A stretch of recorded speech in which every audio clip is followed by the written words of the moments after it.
Senhor, primeira carta de Paulo aos Coríntios, capítulo 12, versos de 1 a 11.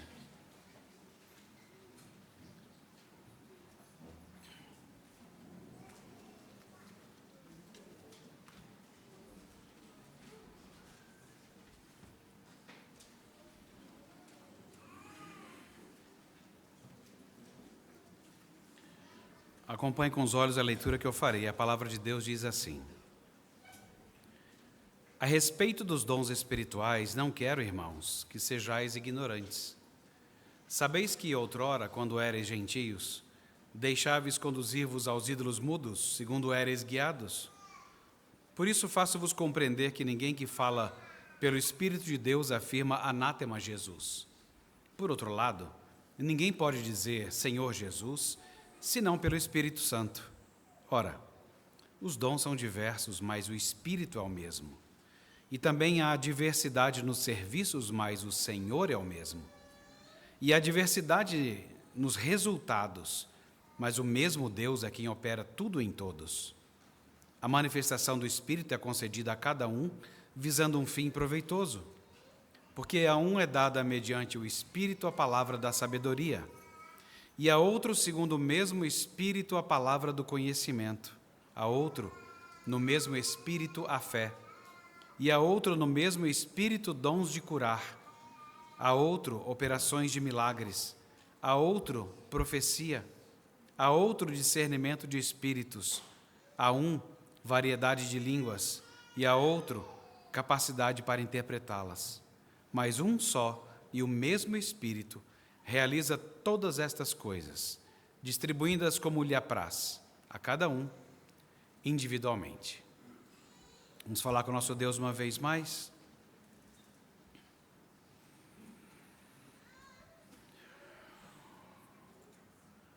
Bom Deus e Pai, ajuda-nos a ouvir a Tua voz, a sermos ensinados no coração, a sermos desafiados do Espírito, a não só ouvir a Tua voz, mas colocá-la em prática.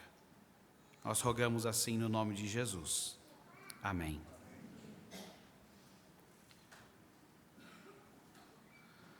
Eu acredito que seja uma experiência comum. Você deve conhecer muita gente que já conquistou mais dinheiro do que você. Talvez você tenha pensado um dia que se você tão somente tivesse um pouco mais de dinheiro, sua vida estava resolvida. Mas você deve conhecer gente que tem dinheiro sobrando e a vida não está resolvida. E a razão é bem simples. É muito difícil resolver questões do coração. Na verdade, do ponto de vista de Deus, é impossível resolver coisas de um coração quebrado. Que dirá quando esse coração se relaciona? Porque nenhum instrumento quebrado se aguenta, não é? Nem nós. A gente acaba se relacionando com alguém de algum modo. E nem precisa ser em casamento exatamente, mas você se relaciona com alguém. E aí são várias pessoas quebradas, tentando fazer funcionar alguma coisa. Um dia a pessoa descobre que achar ajuda é muito mais sério do que comprar e manter uma máquina. Há máquinas complexas, não é? Há máquinas complexas. E você pensa, dominar uma máquina dessa é importante. Pode ser até para uma pessoa que não consegue dirigir um carro direito. Aqui em Brasília acho que acontece bastante. Pode ser que seja difícil dominar isso, mas achar a ajuda para fazer uma manobra não vai estar tão difícil assim. Você vai achar muitas pessoas, mas achar ajuda para a sua alma, para falar sobre corações partidos e desordenados com amores tão fora do lugar, é tão complicado. A gente vai aprendendo aos poucos que ser necessitado é nossa condição comum. E nós não aguentamos enfrentar as coisas sozinhos. Mesmo o pior solitário, se ele não quiser ninguém em volta, ele elege uma garrafa. Ele elege alguma coisa para ser alguém para ele. Nem o náufrago ficou sem falar com a bola Wilson, para quem assistiu. Para você não ficar louco, você precisa falar com alguém. Então, ser necessitado é a nossa condição comum e ficar sozinho a gente não aguenta. E a vida é dura demais para ser manuseada sozinho. Ainda mais se você estiver naquele dia bem triste mesmo, você vai falar assim, Jesus falou, né? Nesse mundo tereis aflições. Parece que elas não têm fim. É uma das frases que eu menos gosto de lembrar de Jesus. No mundo tereis aflições. Jesus, fala que no mundo tereis outras coisas. Porque as aflições eu já as estou vendo. No nosso texto hoje, nós veremos que Deus nos deu de si mesmo e nos deu uns aos outros para que a sua ajuda se manifeste na igreja. Então, hoje, nós veremos nesse texto que Deus nos deu de si mesmo e deu uns aos outros para que a ajuda permeie a sua igreja. Vocês viram o título que foi dado para esse sermão aí, não é? Era um bordão antigo, a gente fala antigo no Instagram porque tem mais de uma semana, é antigo. Esse aqui então é muito velho, porque tem meses. Você não sabia? Mas agora está sabendo. E ainda com um sotaquinho paulista para ficar bem clássico, entendeu? Fica interessante. Mas afinal, o que você precisa saber? Porque é disso que Paulo está tratando. Ele não quer que a gente seja ignorante. Ele quer que a gente saiba alguma coisa. O que ele quer que a gente saiba? Veja como é que Paulo começa esse capítulo. Que aí você já vai ter uma dica. Há uma característica marcante. Ele começa falando de uma idolatria. Idolatria ou adoração de falsos deuses ou andar na companhia de ídolos escolhidos por afinidade que são mudos. Mudos.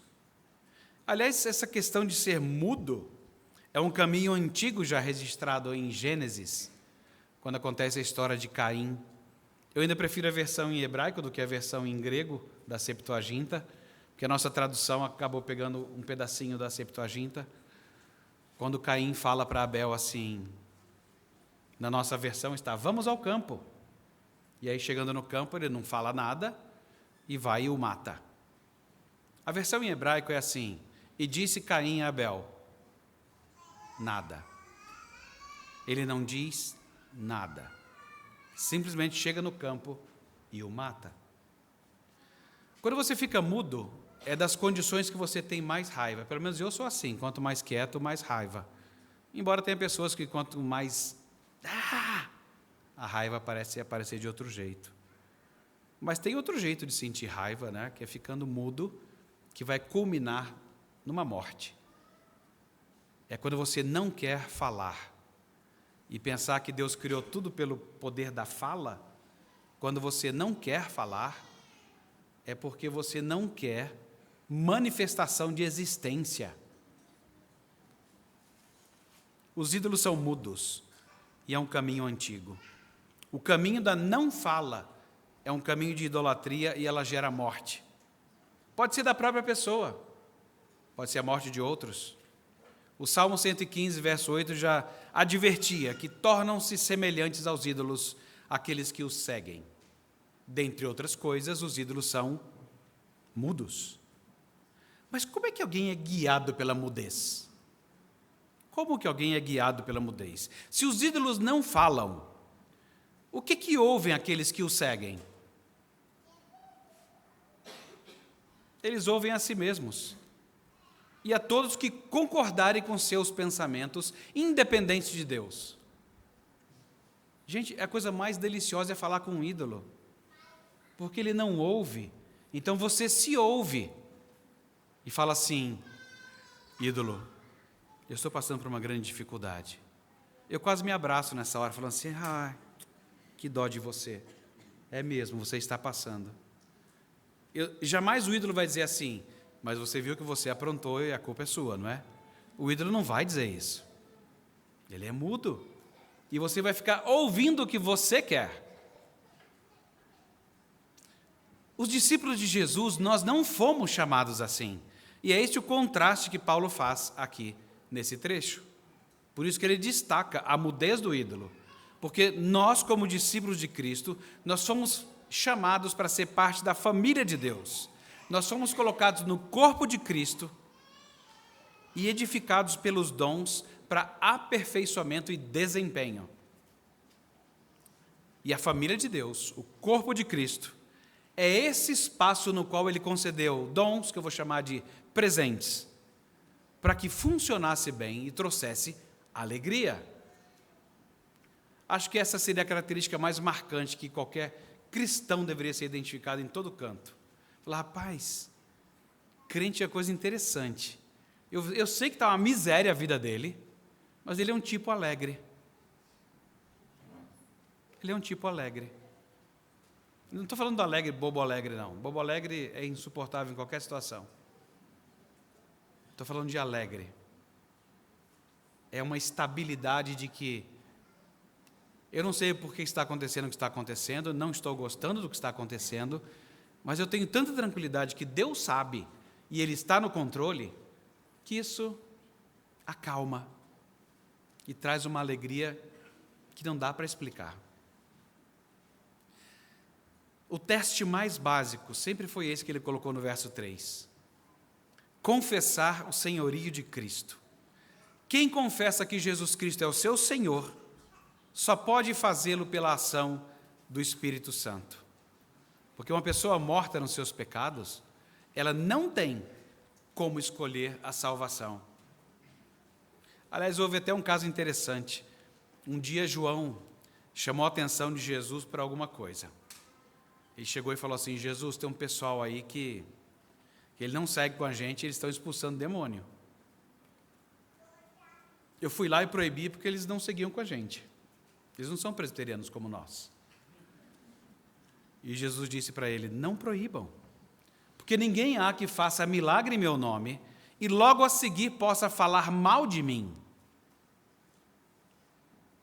Aí nessa altura você já pode perguntar assim, é isso que eu preciso saber?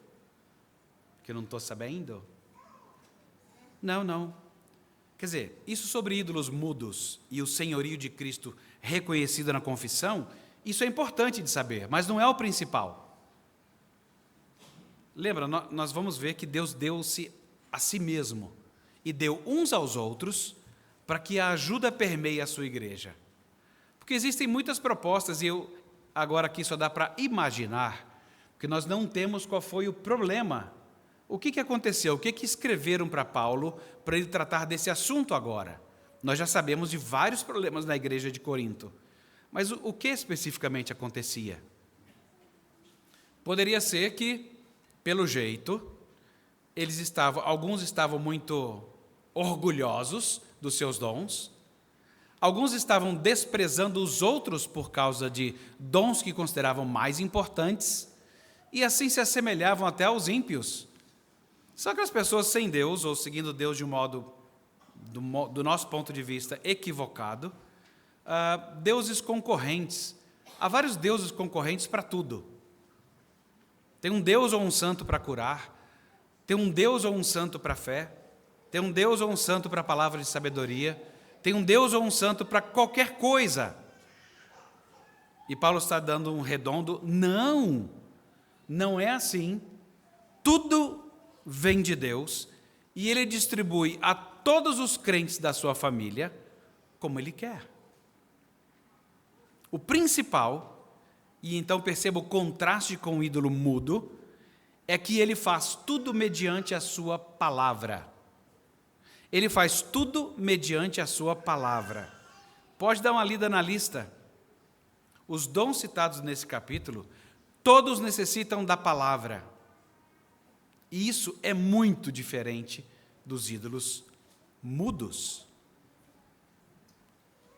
Mesmo o descrente, ele sabe que o dinheiro, a fome, o exercício de poder, os deuses de louça de barro, de que eles não falam, eles não orientam de fato. É a própria pessoa que preenche os espaços em branco.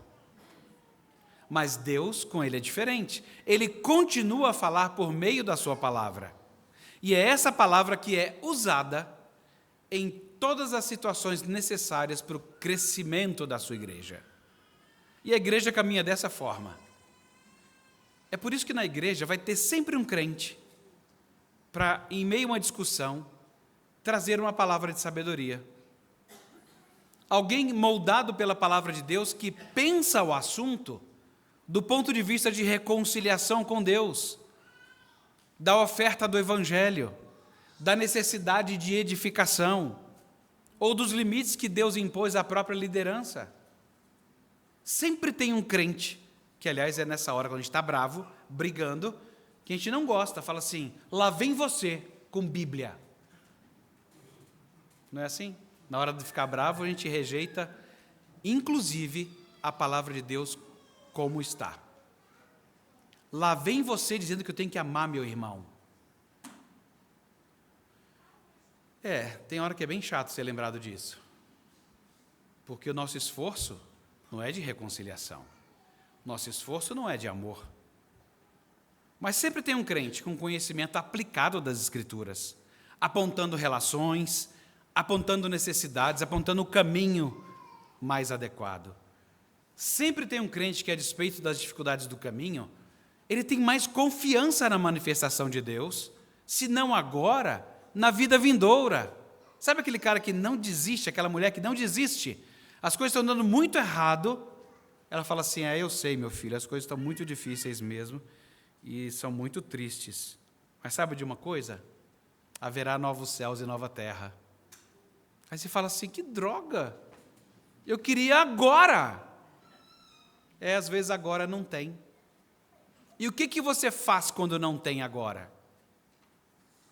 É tão necessário ter um crente que lembre disso, que vai haver um dia que tudo isso será consertado. E Deus não disse que seria aqui. Ele pode fazer isso aqui, mas Ele não disse que faria sempre. Então essa convicção do dia eterno é tão bom quando você encontra crentes assim. Por causa de curas espetaculares, que são aquelas curas de, sei lá, a pessoa não tem um braço, de repente surge um braço. Se acontecesse isso aqui, vocês iam gostar, não iam? Ia ser muito legal, não é? Chega uma pessoa que tem só uma parte do braço e de repente cresce tudo. Ia ser muito bom, não seria?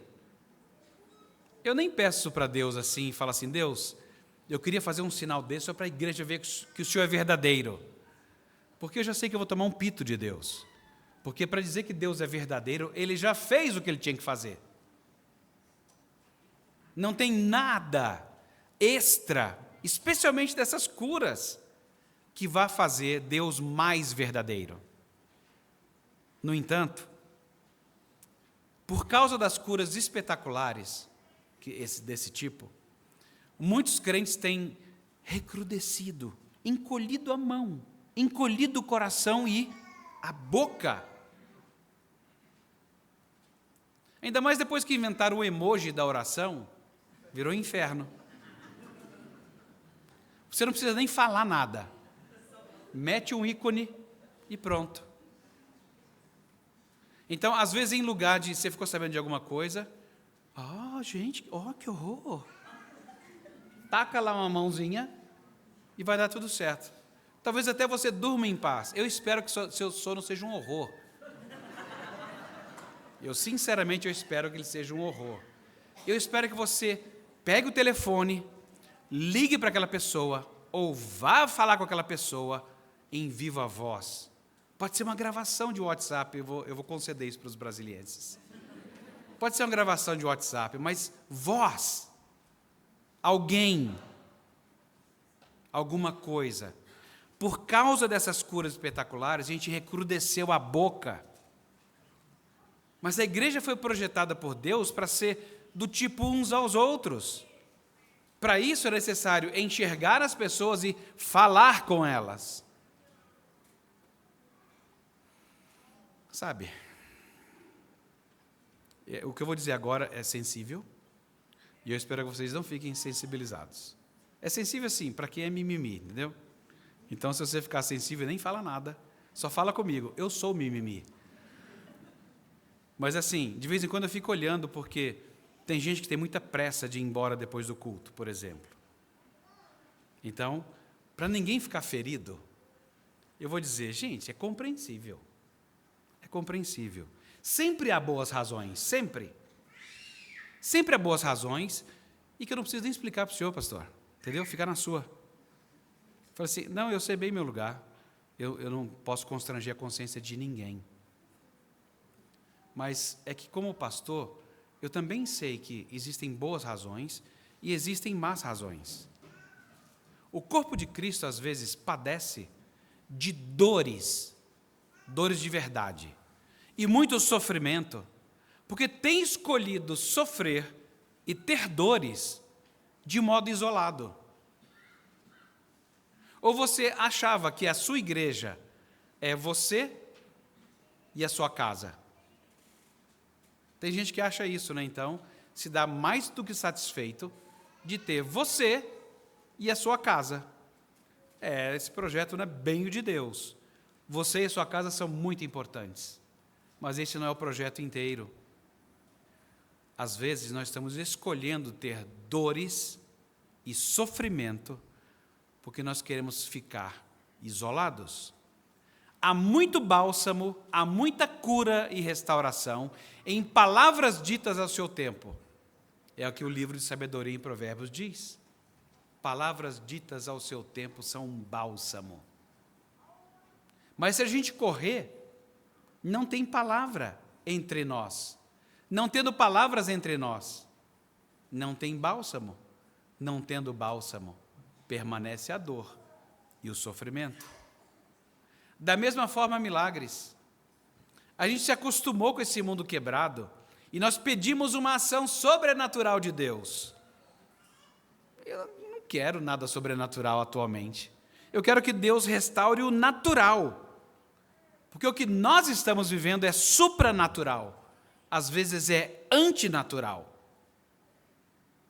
E uma igreja que escolhe a mudez e não edificar uns aos outros é antinatural, é supranatural.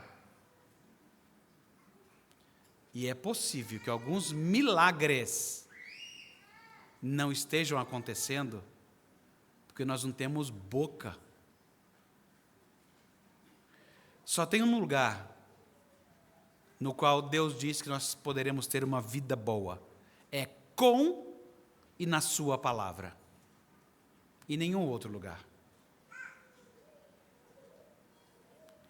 Reavivarmos e revivermos a palavra, então, é um bom remédio. Se Deus quiser realizar curas espetaculares, milagres espetaculares, isso é com Ele. E se isso acontecer, a gente vai olhar e ficar de boca aberta, falar assim, rapaz, sou presbiteriano, mas eu tenho que dar um glória aqui. Não tem jeito de você negar alguma coisa evidente.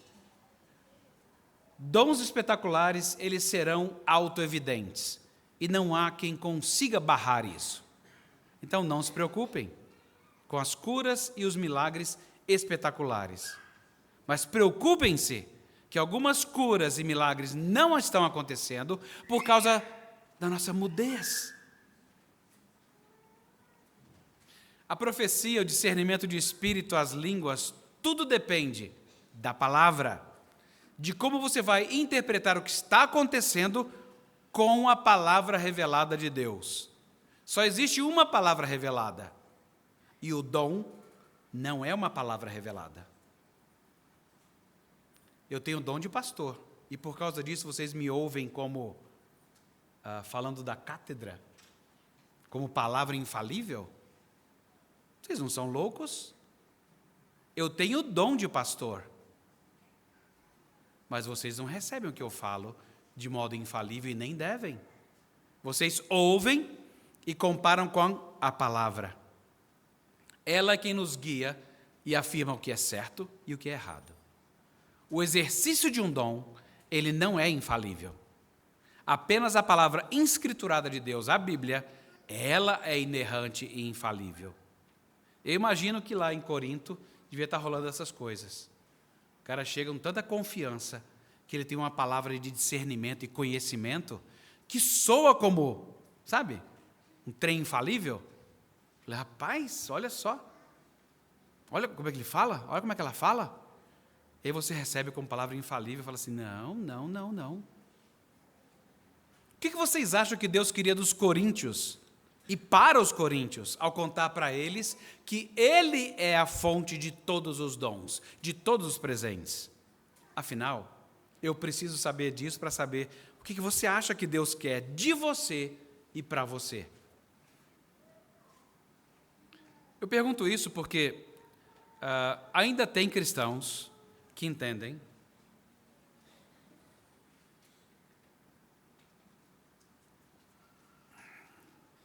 que Deus espera de você simplesmente isso, que você seja bom e faça coisas boas. Eu espero que meus filhos não tenham aprendido isso de mim. Não é que eu não quero que eles sejam bons e façam coisas boas, mas esse não é o alvo. Porque eu já sei que a Bíblia diz que não há uma pessoa boa sequer. E que tudo que as pessoas fazem de qualquer lugar do mundo é manchado pelo pecado. Então, não é possível que algum cristão queira ser bom e fazer coisas boas. Porque tudo que ele faz é manchado e ele não é bom. E quem tentar fazer isso, vai passar a vida tentando e morrendo de exaustão. Porque não consegue. Ou vai passar, sabe aquela...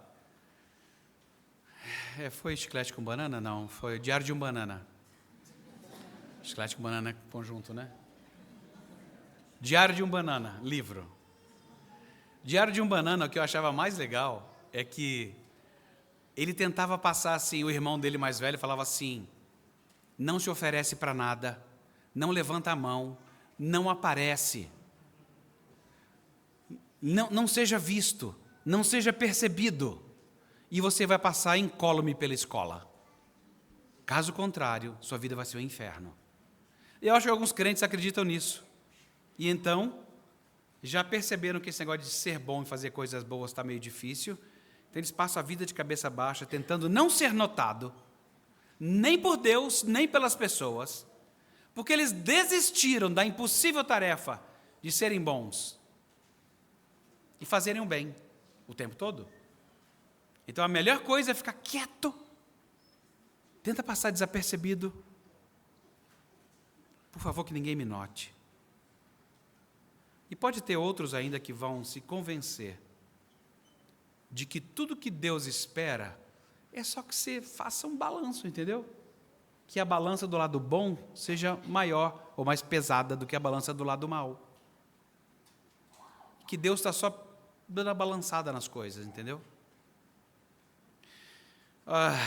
Crentes pecadores que acham que devem ser bons e fazer o certo o tempo todo, cada vez que falham, eles sofrem vergonha, humilhação e dúvida. E crentes assim, mesmo quando conseguem fazer o bem por algum tempo, ficam naquela dúvida de: será que está sendo bom o suficiente? Será que eu fiz o suficiente? Será que a balança está positiva para o meu lado? Gente, uma vida assim não se parece com alguém em quem o Espírito Santo habita e que tem alegria. Esse é um pensamento legalista para com a vida. E, na verdade, são pessoas que vivem tristes.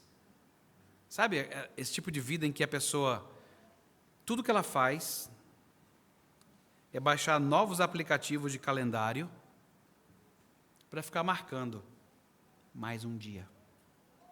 Só isso. Mais um dia. Mais um dia. Mais um hoje.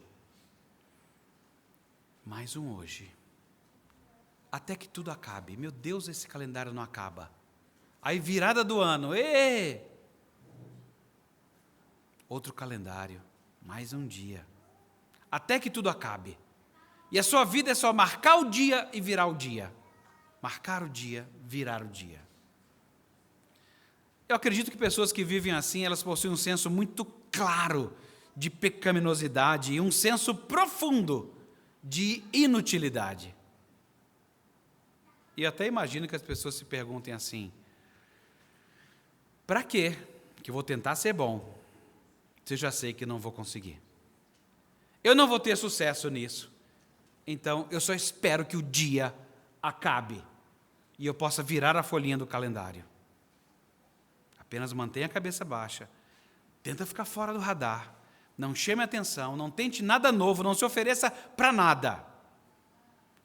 E tudo que alguns têm feito é isso: ir trabalhar, eventualmente ir à igreja, porque a igreja dói. A igreja tem esse negócio de pregação, fica pregando a Bíblia, explicando essas coisas, lembrando que eu devia estar fazendo alguma coisa e não estou. Então, igreja dói. Então, trabalho não dói tanto. O trabalho não exatamente te chama para fazer essas coisas. Mas alguns têm feito só isso: ir trabalhar, às vezes ir à igreja e finalmente passar pelo hoje. E aí vem o amanhã. Então eu não quero fazer pergunta o que Deus quer para mim, o que Deus quer comigo, porque como que Ele vai querer alguma coisa de mim, um ser tão miserável? Parece o oposto do que os coríntios eram, né? Os coríntios, eu tinha a impressão deles assim, uns caras bem tupetudos, assim, bem atrevidos. Talvez a gente nunca articule essas coisas em palavras, do jeito que eu estou dizendo aqui. Talvez você apenas viva essa abordagem de vida em sua mudez. E aqui eu quero falar assim: perceba que é muito fácil uma pessoa se tornar como o ídolo mudo. Porque às vezes você pensa isso, mas você nunca executa as palavras, de tão apavorante que isso é. Mas você entra na mesma vibe do ídolo, mudo. Será que é isso? A gente fica que nem o ídolo, mudo. Ed Welch escreveu um livro chamado Lado a Lado, e nele ele diz o seguinte: nós somos designados para andar uns com os outros, um corpo fraco, interdependente. Nos sentimos desqualificados e estamos sempre em busca de especialistas. Mas a maior parte da ajuda que Deus propõe são amigos e conhecidos de perto. Gente que talvez aqui na igreja você nem conheça direito, mas que por alguma razão do destino do Espírito Santo, o Espírito Santo move o seu coração, conversa com essa pessoa, você diz uma palavra qualquer de sabedoria que você aprendeu da Escritura, e aquilo ajudou a pessoa de um tal modo que você jamais imaginaria. E acontece uma cura. A maior parte da ajuda que Deus propõe são amigos e conhecidos de perto. Gente comum, que cita a Escritura e busca viver por ela. Essa é a melhor ajuda. E ela está disponível para todos. Ele desenhou assim na igreja. Nós somos gente com relacionamentos complicados, mas dependemos do mesmo Deus. Quando eu pensar, quem sou eu para ajudar alguém? Eu estou cheio de problemas, eu me sinto desqualificado. Não existe pessoa desnecessária na igreja. Deus não fez assim. Ele chamou todos como um corpo, para ser da sua família. E se você se sente incompetente como cristão, e você tem o Espírito Santo, você é a pessoa certa nessa parte do corpo de Cristo.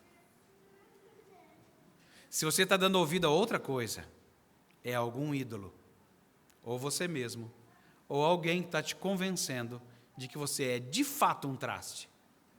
Gente, se você me perguntar, eu vou reconhecer, você de fato é um traste. Fiquem tranquilos. E se você tiver dificuldade de fazer uma pequena lista, a gente pode ajudar, dando uns 7 tópicos, 15, para a gente perceber que é um traste. Mas a igreja, ela é incrivelmente esse lugar estranho. A gente não permanece como um traste, porque uma coisa é ser traste, outra coisa é ser traste redimido. Olha, faz muita diferença, porque é onde você coloca a sua confiança, onde você acredita de onde vem a mudança, de onde vem o amparo, o consolo, a direção. Faz toda a diferença. A Bíblia, então, dá uma resposta diferente do ídolo mudo. Você não sabia? Mas agora está sabendo.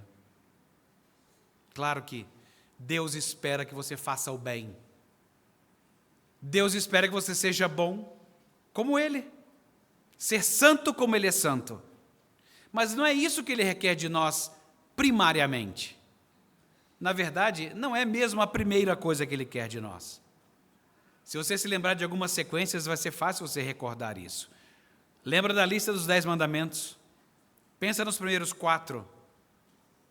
Não terás outros deuses diante de mim, não farás para ti um ídolo, não abusarás do nome do Senhor, ou levar em vão, e lembrar do dia de Sabá, do descanso. Veja, os primeiros 4 tratam de amar a Deus e honrá-lo. Depois vem os mandamentos do que fazer uns com os outros. É importante notar, e eu quero destacar aqui, o mandamento para descanso, ele precede o mandamento de fazer o bem. Ou você descansa em Deus, ou você não consegue essa relação uns com os outros. Ou a sua relação com Deus está caminhando, ou vai ser muito difícil a relação uns com os outros. Ou então considere quando Jesus fez o resumo dos 2 grandes mandamentos. O maior, amar o Senhor teu Deus de todo o coração, mente, alma e força. E o segundo, amar o próximo como a si mesmo. Deus quer sim que nós sejamos bons e façamos o bem, mas Ele quer mais. Ele quer algo primeiro, Ele quer que nós o amemos de todo o coração, força, alma e mente. Ele quer que Ele seja o número 1 na nossa vida. Ele quer que você saiba que Ele é o autor da diversidade na igreja. E Ele é a fonte dessa diversidade. Ele quer que nós reconheçamos que Ele é Deus, nós não somos Deus. E essa conversa precisa de um desfecho. Às vezes você tem um projeto de felicidade que parece que Deus não está levando em conta. Deus não está levando em conta. Mas olha só, Deus na sua palavra sempre prometeu alegria, sempre alegria ao andar com Ele. Foi assim que Ele descreveu o reino dos céus, não foi? Jesus disse assim: o reino dos céus é semelhante a um tesouro escondido no campo. Quando o homem o encontrou, o escondeu, e então, cheio de alegria, foi e vendeu tudo e comprou aquele campo. Ou então, quando Ele está instruindo os discípulos, pouco antes da traição, Ele diz: eu disse isso para vocês, para que a minha alegria esteja em vocês, e a alegria de vocês seja completa. E as cartas de Paulo, tem um monte disso. Que o Deus da esperança os enche de toda alegria e paz. Se você acha que o que Deus mais deseja para você é felicidade, então, pensar nessa lista de dons ia ser algo muito penoso. Porque os dons não foram projetados para você buscar a sua felicidade. Eles foram projetados para você buscar o bem do outro e encontrar alegria. Se você já entendeu que o que Deus mais quer é que você o ame de coração, mente, alma e força, e o coloque em primeiro lugar na sua vida, reconhecer que você não é Deus, mas Ele é quem é Deus, então esses dons vão ser um bálsamo para você. Você vai ficar animado com eles. E você vai explorar isso com admiração. E eles não vão ser aquele tipo de... Eu vejo os dons e falo assim: oh Deus, parece, sabe aquele colar de pedra? Uma pedra de moinho, sempre te pesando o pescoço, você sempre chateado que eu devia estar fazendo alguma coisa e não estou. O que é isso? Não, os dons não foram feitos para isso. Eles não são um peso de culpa. Eles são um motivo de alegria. E eles são apenas isso: presentes, dons. Os coríntios estavam exagerando isso. E eles são apenas isso. E Deus não nos dá presentes para nos fazer infelizes. Ele nos deu presentes personalizados, porque Ele está fazendo você ser aquilo que Ele projetou para que você fosse. Então, exercitar esses dons, sim, envolve caminhar em direção à alegria, de saber que Deus nos ama e nós estamos andando segundo o seu propósito. E aí é por isso que tem essa lista no capítulo 12. Sabedoria, conhecimento, fé, dons de cura, poderes milagrosos, profecia, discernimento de espíritos, falar em línguas, interpretação de línguas. São exemplos de dons espirituais, nem é uma lista exaustiva. São exemplos. Se você lê o Antigo Testamento, você tem outros dons que aparecem lá, até na área de artesanato, e que Deus dota pessoas para isso. Deus dota pessoas para liderança musical. Está lá no Antigo Testamento. Ele não está aqui dando uma palavra final sobre o que é um dom, mas esses dons, eles se aplicam a atividades a que os cristãos são chamados para realizar. E cada um recebe os presentes de um jeito diferente. Alguns são chamados para serem profetas, a maioria não é. Alguns falam em línguas, muitos não falam. Eu sei que você ficou chateado nessa hora, né? Você queria falar em outras línguas. Até naquelas que você acha que são esquisitas. Mas, pois é, Ele dá para quem Ele quer. Quando você, então, encontra um outro crente falando para você assim, não, mas você tem que falar em línguas. Fala assim, rapaz, não. A fonte é Deus. E Ele dá do jeito que Ele quiser. Sem até entrar no mérito do que é a língua em si. A gente vai ter opiniões distintas sobre isso não há muita clareza, mas até hoje eu estou bem convencido de que são línguas de povos, e que a cântara, machado e essas coisas, eu não sei bem o que fazer com isso. Mesmo porque uma amiga uma vez fez um estudo linguístico, e ela achou estranho, porque cada língua ela tem a sua impostação, o seu jeito de colocar o ar, o jeito de falar.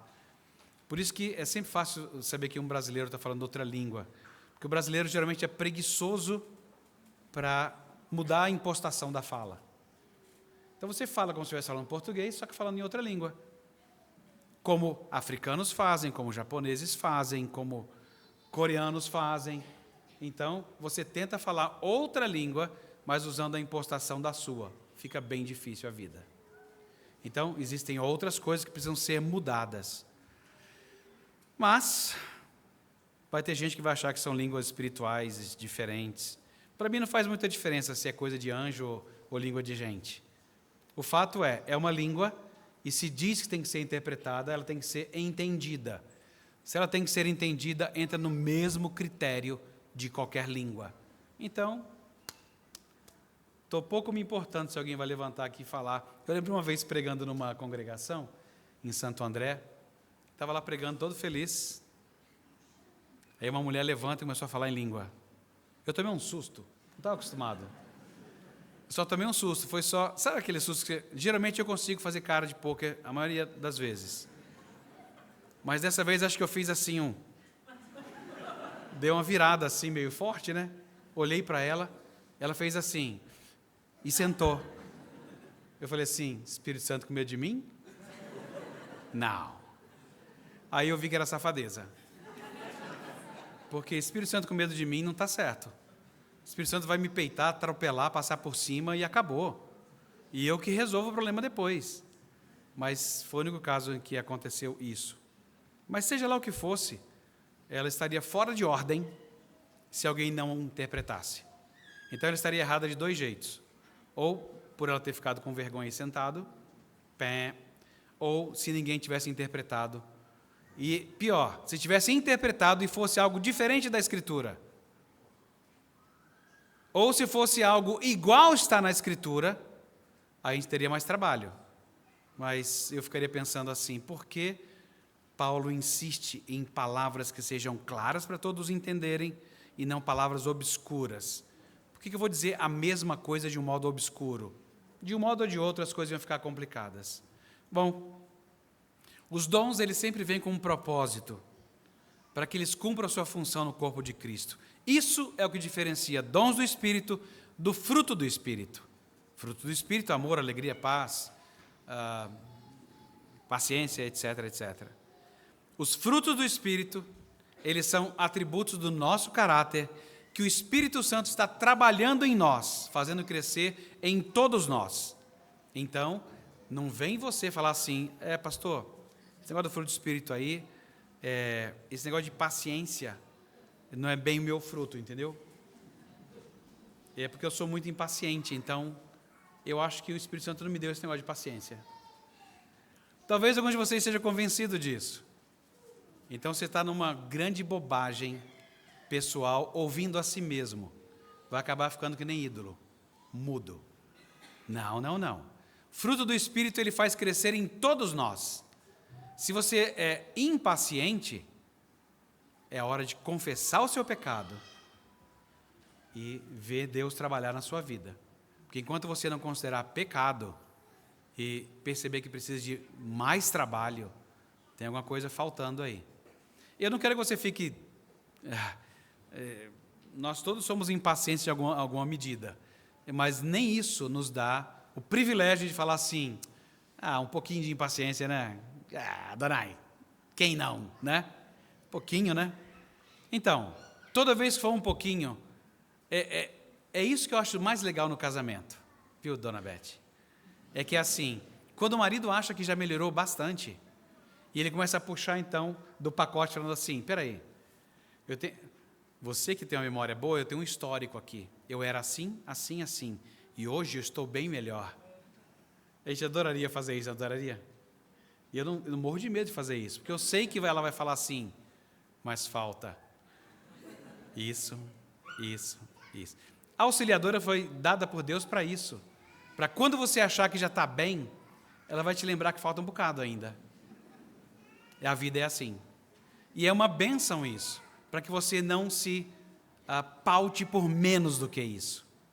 A vida cristã ela é muito mais rica do que isso.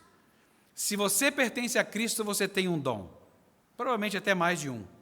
Como membro do corpo, você tem uma função dentro dele, não como aquela responsabilidade de peso, sobrecarregar, mas como uma forma de amar e honrar a Deus. Seu dom espiritual para o bem comum, mas eles foram dados para você. Eles não são motivos para você, como os coríntios faziam, se gabavam da sua superioridade. Não. Mas eles são marcas da sua singularidade. E Deus não dá presentes aleatoriamente. Eles foram escolhidos para você. Aí você fala assim, não, pastor, acho que você não conhece minha história. Minha história eu vivi debaixo da ponte, não tive família. Eu falei assim, vamos cortar essa corrida. Essa história pode ser importante para a gente conversar uma outra hora, mas assim, essa história não vai para lugar nenhum. Você acha que Deus não sabia como é que a ponte era? Que Deus não sabia todo o seu tempo de desamparo que você passou, que ele não sabia de nada disso? Ele sabia de tudo isso, e de tudo isso ele fez uma receita e te deu dons. Ou seja, não adianta puxar desqualificação. Quando Deus está te dizendo, eu te qualifiquei, então não tem desqualificação que você vá puxar, que vá mudar isso. Só se você quiser negar que você é da família de Deus e que, portanto, tem dons. Aí tudo bem, que a pessoa fala assim, pastor, eu acho que não tem dom nenhum não. Fala assim, eu já imaginava, você tem cara mesmo de não ser da família de Deus. É tudo que eu vou poder dizer. Se você acha que não tem nenhum dom, então vamos começar a pregar o evangelho para você. Para quem sabe o Espírito Santo mova seu coração e salve você.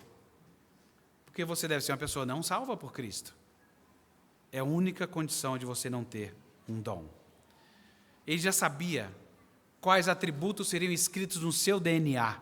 Ele sabia como é que as suas experiências de vida contribuiriam para esse momento e para essa mistura que ele fez. Agora, pode ser que, vamos supor, você tenha o dom de ensinar. É por isso que você não pode associar com felicidade. Tem hora que não é felicidade nenhuma você vir aqui ensinar. está cansado, você está pensando em outras coisas, você não quer fazer isso naquele dia. Porque assim, vocês ficam achando que pastor sempre quer fazer aquilo, não é? Eu não vou dizer que a gente não quer, eu também não vou confessar nada. Eu não sou obrigado a produzir prova contra mim mesmo.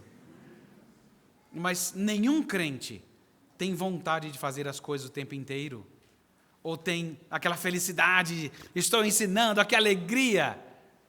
Às vezes você pode não ter a felicidade de ter a alegria. Rapaz, eu não estou feliz de estar fazendo isso aqui, mas é uma alegria poder servir a Deus nesse serviço.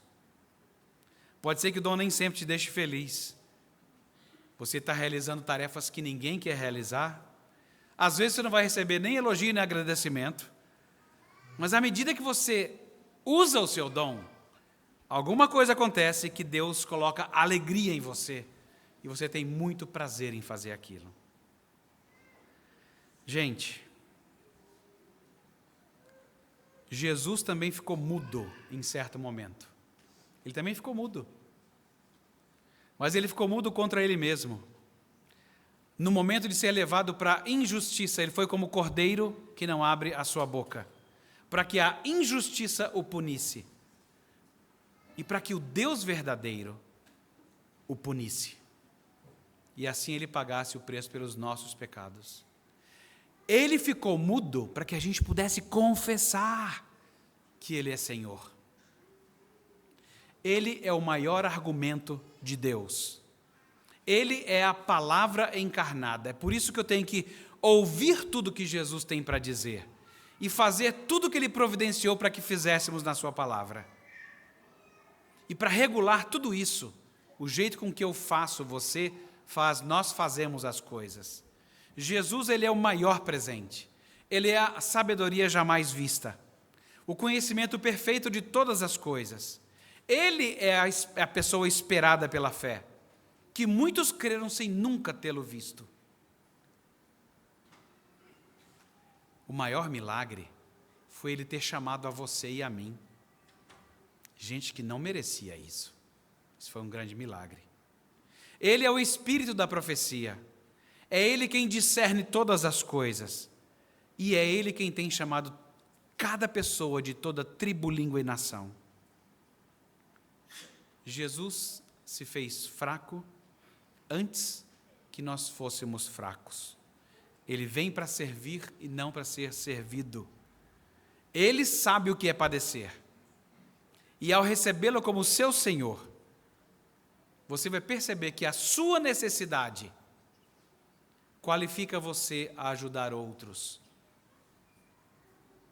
Essa é uma distinção que o Ed Welch faz no livro. Às vezes a gente pensa muito como necessitado. E fica só naquela aguinha morna de necessitado. Mas você é, ao mesmo tempo, necessário no corpo de Cristo. Então não fica só lambendo as próprias feridas. Você também é um necessário na família de Deus. Foi por isso que Paulo quis que nós soubéssemos disso. Deus nos abençoe. Amém.